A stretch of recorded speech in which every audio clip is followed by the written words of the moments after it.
Good afternoon. My name's Jaques. I'm the Deputy Information Officer with the Great Basin Team 2 that's assisting with management of the August Complex here on the Northeast Zone. It's the afternoon of October 15th, and I'd like to give you an update on the fire activity today. I know one of the main things that people are wanting to know, especially with the red flag warning and fire watch weather conditions that we have out there, what's been taking place on the fire. So I'm going to go ahead and start with that today. And first of all, yes, we have seen an uptick in fire activity across different sections of the fire because of those winds. But right now, the winds, the direction of the winds are really not causing a lot of issues for us here on the Northeast Zone. As far as the weather itself, we have seen our relative humidities drop down into the 10 and even 15% range. We have had some wind gusts that have been 20 to 30 miles an hour up on some of our ridge tops, and even up to 35 miles per hour in some areas. So we have had that strong wind.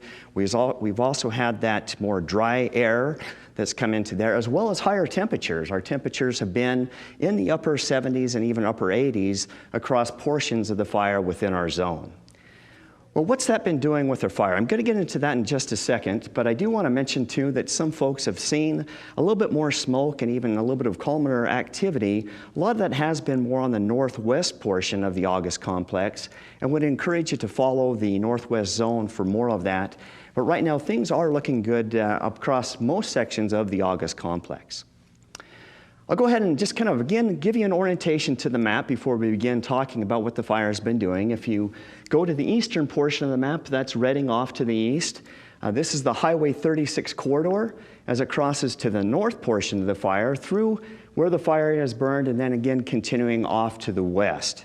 A couple other localities, we do have the South Fork of the Trinity River as it comes down into the area here and into the area of the Northeast Zone on the fire. A couple other locations, we do have Mad River that's over here on the western portion, Post Mountain, Rowdy Bear, Platina Beegum, and of course Hay Fork that's up here to the north. So again, what's the fire been doing? What is these winds and the conditions we've had? I'm going to start over here on the western portion of the fire, and here in the Progeny area, the Bear Wallow Mountain area, fire crews the weather has actually been very beneficial for them to go in and tie in some of this northern edge of the fire. What they're trying to do is really, again, make that secure these lines in areas where we have a lot of jagged edges and the potential that should winds become unfavorable and try to make a push to the north, that would be really difficult if we can't clean up some of those lines.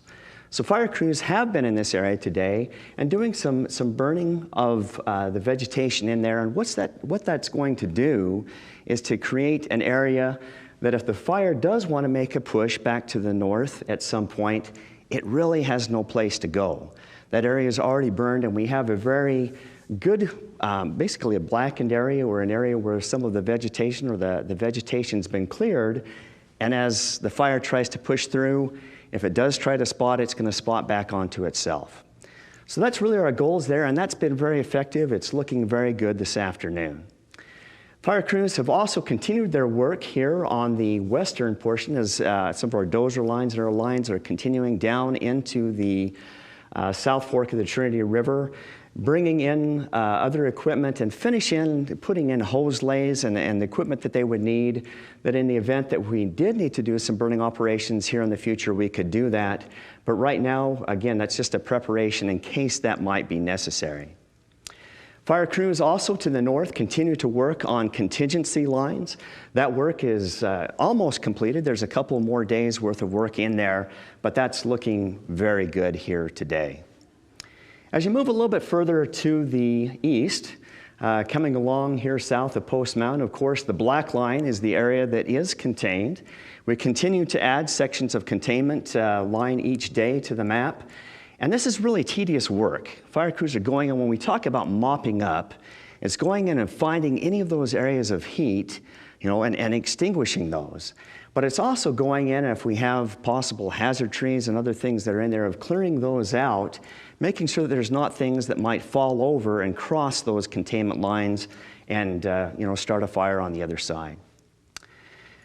As we continue down here into the Beegum Creek area, Fire crews have been successful in continuing to contain or to hold the fire in these locations. Fire crews did have to pull a little bit away today, not because of the increased fire activity, but because the wind has been causing some of those snags, some of those unburned trees to fall and create a hazard there. But all in all, this is still looking very good. The fire remains in the existing footprint in that location as of this time this afternoon. We have seen some increase in fire activity here to the south.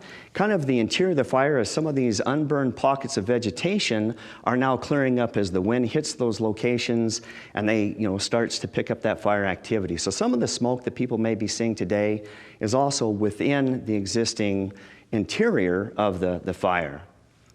And then again, continuing here to the east, all of this area of containment we talked about yesterday, some of the work that's been taking place of removing the equipment, the fire hose, and so forth. Fire crews now are looking at what can they do to basically go in and take care of some of the, basically scouting out what they're going to need to do to repair some of the fire suppression efforts, such as the dozer lines and so forth. So that's really what the fire activity has been doing, what fire crews have been working on. I want to highlight, though, and come back to a very important area. We've had a lot of questions about evacuations and why do people, if the fires move through an area, why aren't we allowed back into those locations? Folks here in the Post Mountain, Rowdy Bear areas, they still remain in an evacuation warning.